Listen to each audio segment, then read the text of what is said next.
La pandemia es el hecho más dramático de la historia argentina, por la cantidad de muertes, porque sabemos que sufrieron, porque se fueron en soledad.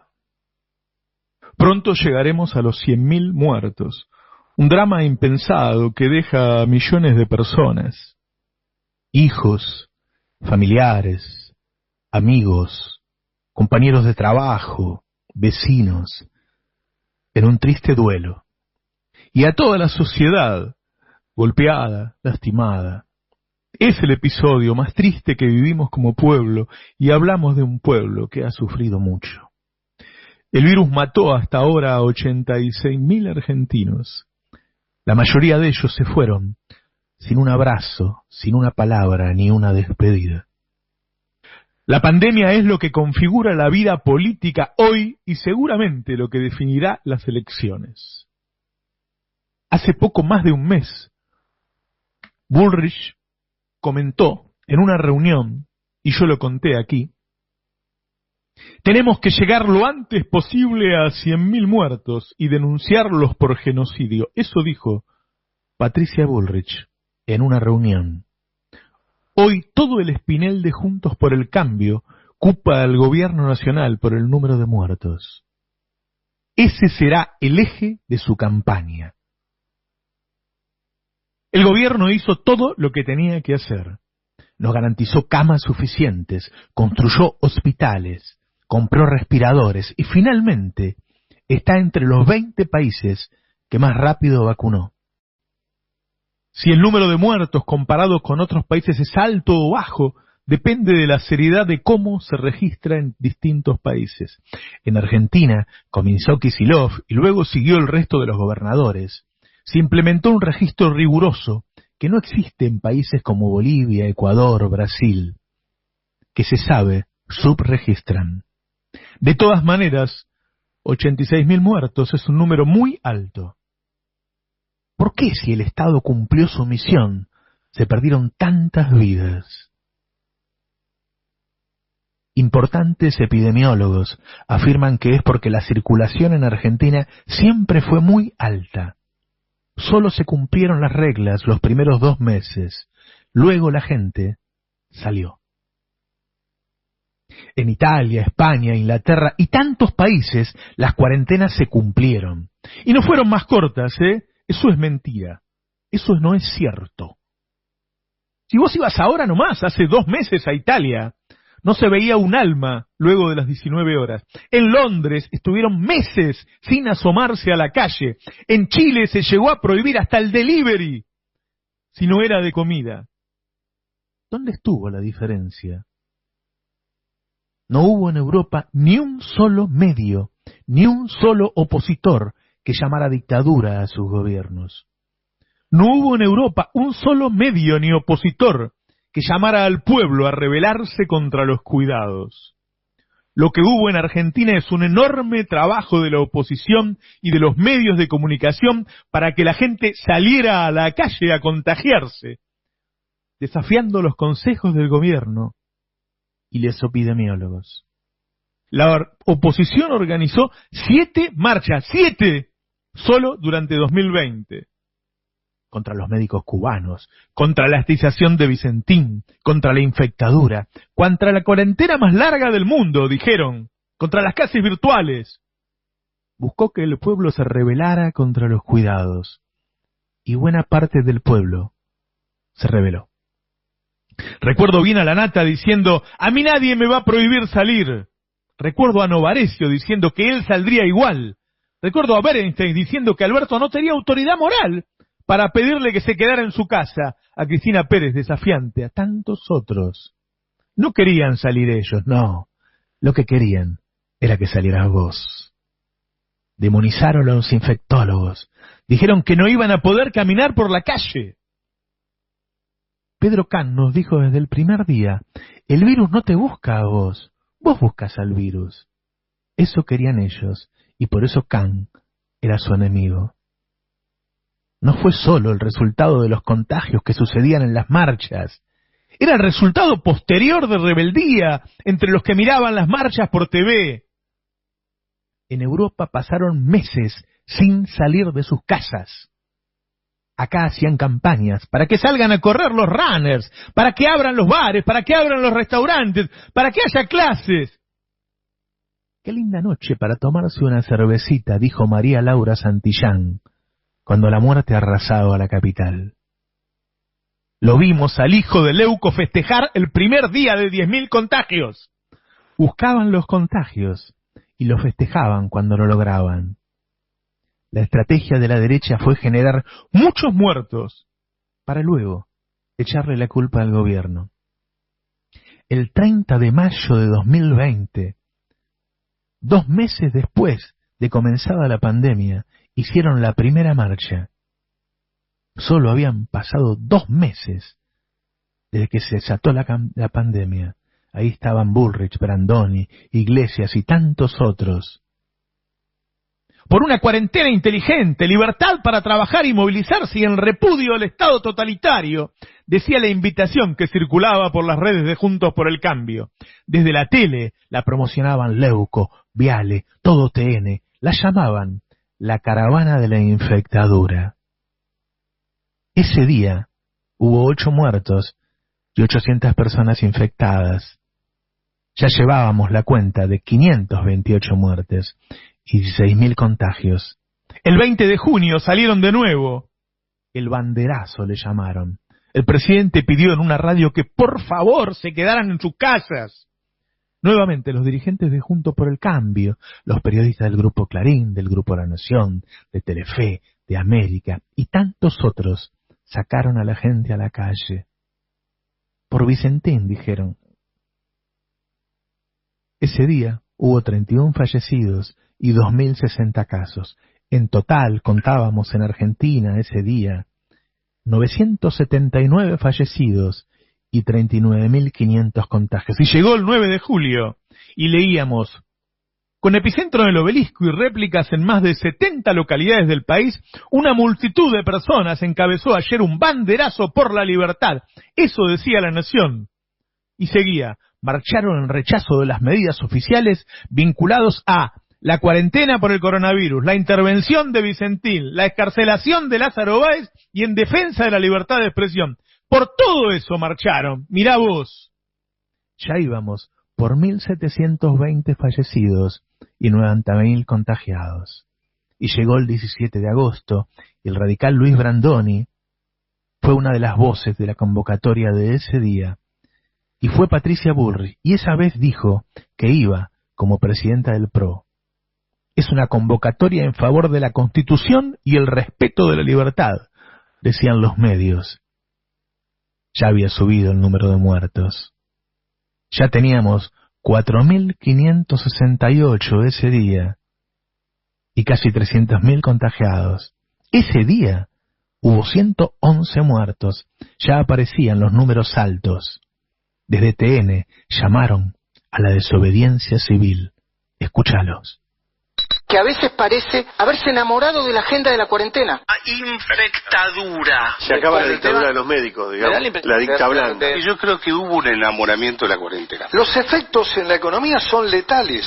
Infectadura, que la habíamos puesto recién ahí en el graph. Infectólogos, no sé, y dictadura. Tenemos el récord de cuarentena del mundo. Yo creo que están espantados de que se termine la cuarentena. Porque el presidente está cómodo con este presente. Con 3 meses más de cuarentena, somos Venezuela en 3 meses. El lunes la marcha va a ser tremenda.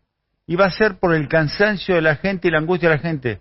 No digamos que no hay restricción de libertades. Si no puedo salir sin un permiso, ¿cómo no va a haber restricción de libertades? La gente sale, tiene permiso de circulación, sale y se manifiesta. Salió y pone una bandera en el auto. ¿Cuál es el problema? Que no tenían barbijo, que estaban abajo esta del búsqueda auto. Que están haciendo. Voy a tomar un poquito de mi CDS. Oxigena la sangre, viene divino. 10.000 es el número que se está evaluando para la próxima semana. Claro, pero Argentina tiene la cuarentena más larga del mundo, ministro. Yo promuevo algo que es perfectamente democrático: la desobediencia civil.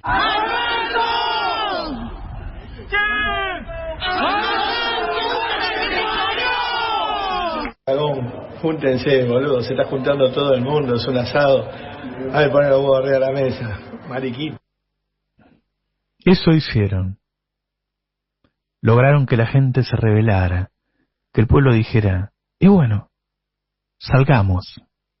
Día y noche el coro de los medios invitaba a rebelarse, a salir. Alberto no tiene autoridad moral para pedirle a la gente que se quede en la casa, dijo ese día Nelson Castro. La derecha buscó el contagio todo el tiempo. Pero no fue solo eso. Cuando aparecieron las vacunas, la derecha organizó un movimiento antivacunas que llevó a que muchos no se inscribieran para vacunarse hasta que salió el informe de The Lancet. Carolina Amoroso en TN dijo que la vacuna rusa podía matarte. Nelson Castro estaba a su lado y dijo, es cierto. Kicillof contó que al abrir la inscripción se anotaron 1 millón de personas y que después no avanzó más. La gente no se inscribía. Solo lo hizo cuando lo aprobó The Lancet y los medios empezaron a aflojar el discurso antivacunas. Muchos, incluso algunos médicos, murieron por vacunarse tarde. Escuchemos el audio antivacunas. El gobierno argentino se quedó sin la vacuna Pfizer. Como que te van a dar la vacuna esta porque es la vacuna nacional y popular. La incapacidad argentina para conseguir la vacuna. Yo dije que ella se reunía con la inteligencia rusa. Aquí está, la inteligencia rusa está directamente ligada a Cristina, no se pongan la vacuna rusa. ¿Es lo mismo que publican las otras vacunas o las otras vacunas publican documentación con pruebas más voluminosas? Moderna versus la institución que produce la Sputnik 5. Una vacuna que ahora parece que no sirve. En este debate, polarización que se da en relación a la evaluación de la vacuna rusa, casi como una mirada geopolítica muy fuera del campo científico. Carla Bisotti, que está hace ya como 2 semanas allá en Moscú, ¿eh? A Carla Bisotti la mandó Cristina, ¿no? Vacuna rusa. Se filtró una información, un documento que advierte sobre efectos adversos. Primero es una vacuna que no se sabe muy bien cómo completó la fase 1 y la fase 2. ¿Qué quiere decir que no se sabe? Que no hay una información clara. La señora Elisa Carrió, que está denunciando, está acusando de envenenamiento. ¿Envenenamiento? Sí, a Ginés González García y a gran parte del gabinete, penal. Sobre todo el presidente Alberto Fernández. Es muy difícil mensurar cuántos muertos generó la implacable campaña de los medios para que el pueblo se rebelara contra los cuidados, para que Argentina haya sido uno de los países con mayor circulación. No puedo decir a cuántos mató la derecha, pero puedo dar un ejemplo claro y concreto para que reflexionemos todos.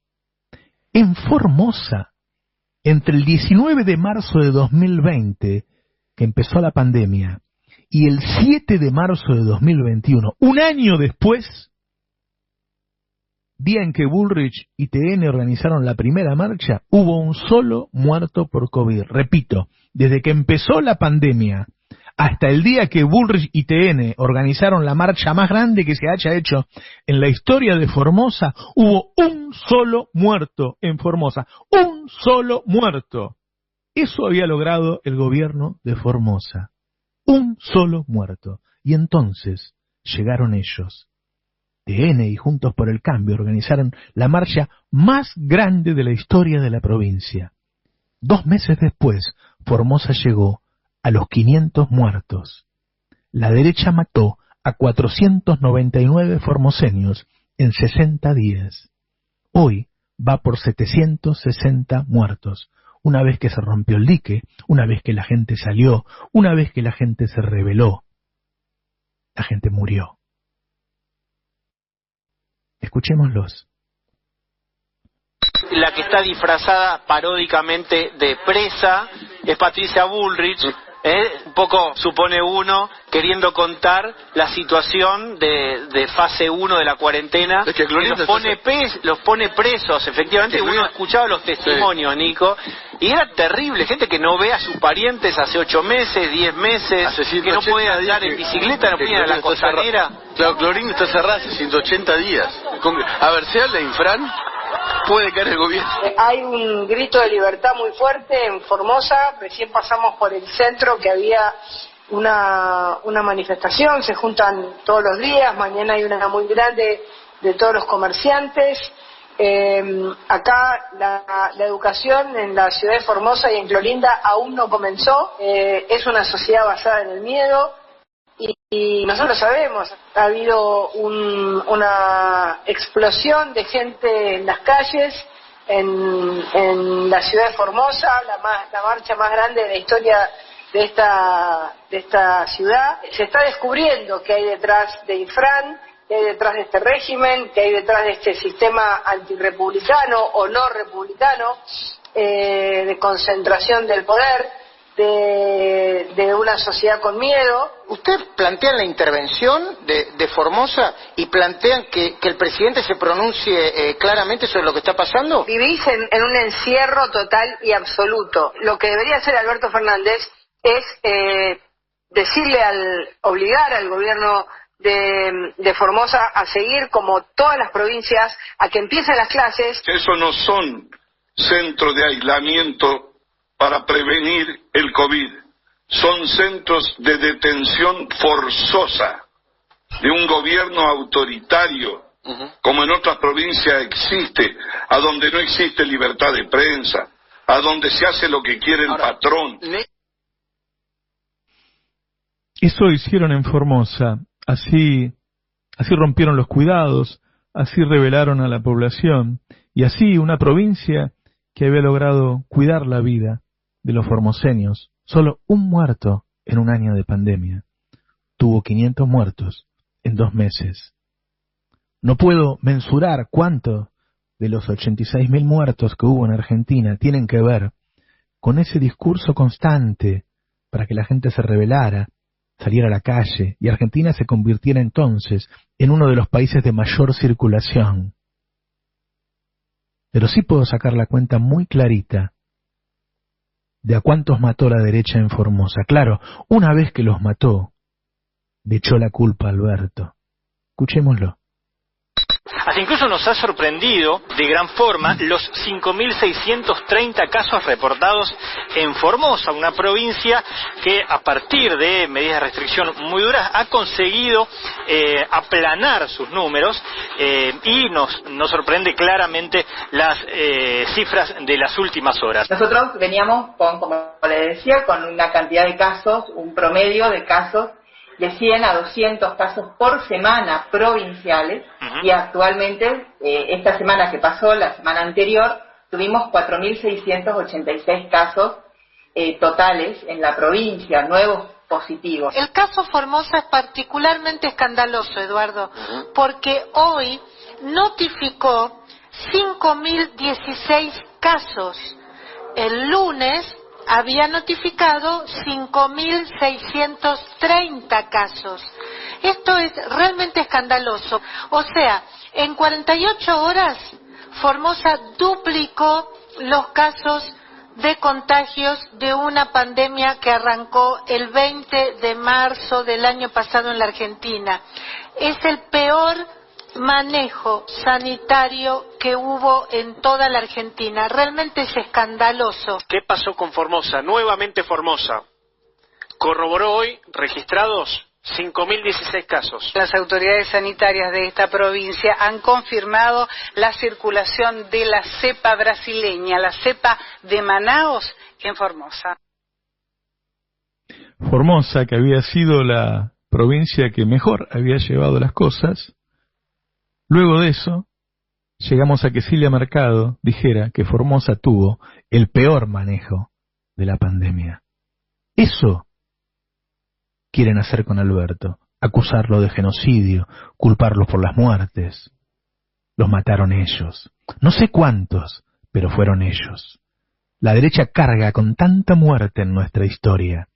Juntos por el Cambio y los medios hegemónicos son enemigos del pueblo, tanto que no dudaron en convertirse en asesinos de argentinos para lograr su cometido. En la historia de siempre hay un partido que te cuida y te defiende, y otro que es capaz de matar y hasta de matarte por el poder. Desde Mariano Moreno, Dorrego, los bombardeos del 55, los desaparecidos de los 70 y tantos otros, siempre fue así. Esa es la elección que se viene. No es república o comunismo, como dicen ellos. Ni ellos son la república, ni nosotros somos el comunismo. Es mucho más que eso. Es votar por la vida o votar por la muerte.